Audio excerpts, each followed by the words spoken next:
Franklin County, St. Joseph, Michigan. Oh! What? Blizzard conditions expected.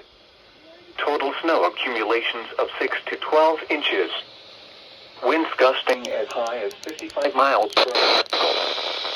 Widespread blowing snow could significantly reduce visibility from 4 p.m. Thursday to 7 a.m. Eastern Standard Time Saturday. Impacts. Travel will be very difficult. Widespread blowing and drifting snow will significantly reduce visibility. The hazardous conditions will impact holiday travel. Gusty winds could bring down tree branches and cause power outages.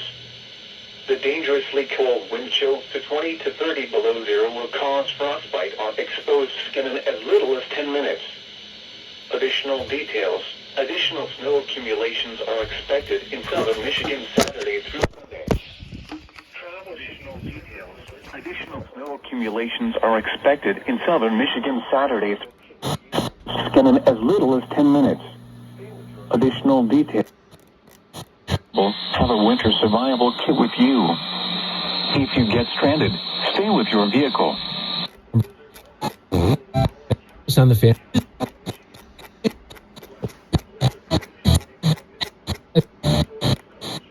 The United